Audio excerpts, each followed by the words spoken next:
At paano nga ba naming pinupuno ang balikbayan box? If you guys wanna know, samahan ninyo kami sa isa na namang kwento.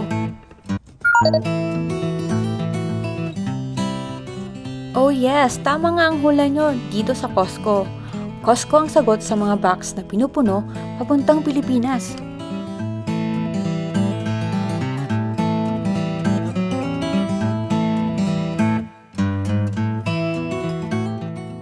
Dito kasi sa Costco, nagbebenta sila ng mga items na per box for reasonable price.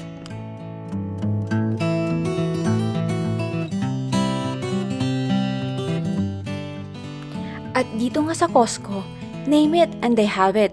Oy, hindi to sponsored ha, pero dito talaga kami bumibili pag nagpapadala ng box sa Pilipinas. At tignan nyo naman, puno na ang cart ni Kuya. Isang ikot pa lang yan ha.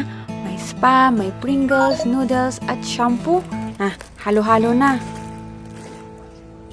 At of course, all-time favorite pa sa lubong ang creamer para sa mga kapitbahay na nag-aabang. At syempre, kung may creamer, may kape para sa mga kapitbahay nating maagang gumigising. Yan na nga muna ang mga nabili namin for now. Kasi mahirap pag maraming pagpipilian, hindi mo alam ang pipiliin mo. Pero alam niyo kung ano ang mas mahirap, magbayad ng ganito.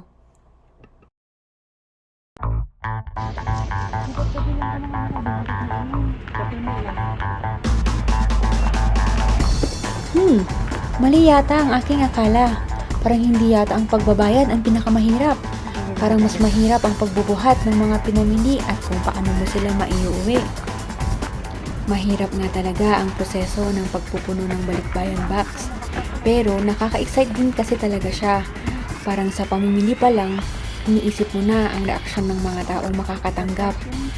Hay, nakakawala ng pagod.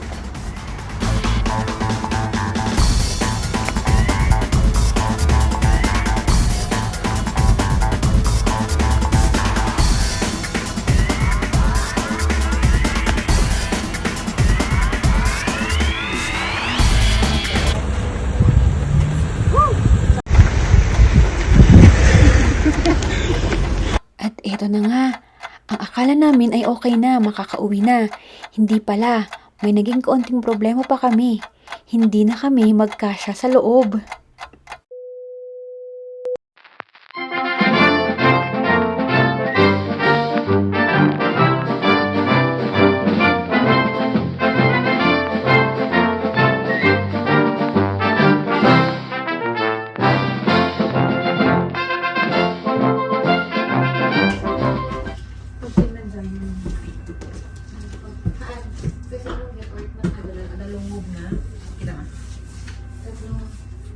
Tingnan dyan ko tayo edge to edge hanggang tayo lumog to lumog. Tapos ang mga mapisik.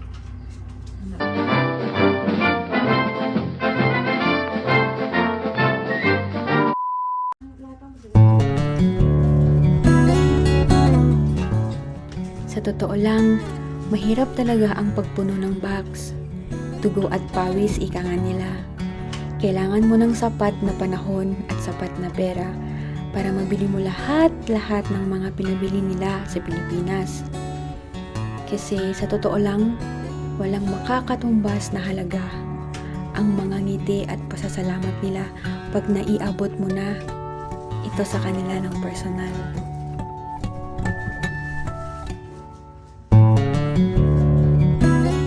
Walong taon akong hindi nakauwi sa Pilipinas. Hindi ko nga alam hindi ko na matandaan kung ano ang itsura ng bahay namin. Malamang may mga bago na kaming kapitbahay. Nandun pa kaya ang puno ng kalamansi sa harapan ng bahay namin?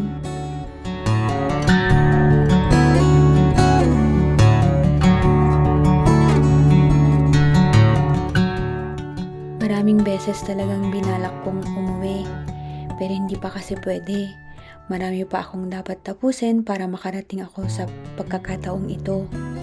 Yung malaya ka nang makakauwi at makakabalik sa bansa na kung saan naroon ang tunay na kasiyahan at tunay na kayamanan.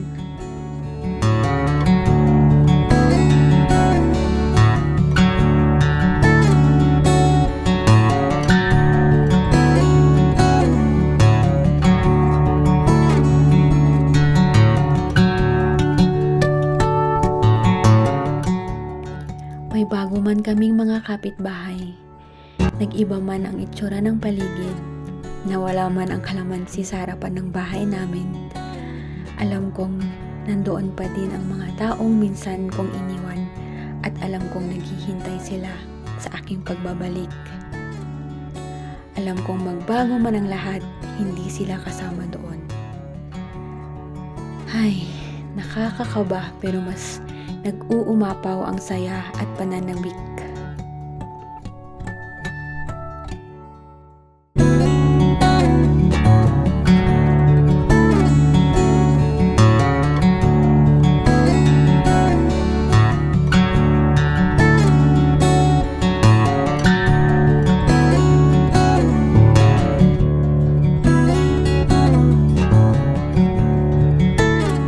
Sige na, bago pa tayo magkaiyakan, tinatapos ko na dito.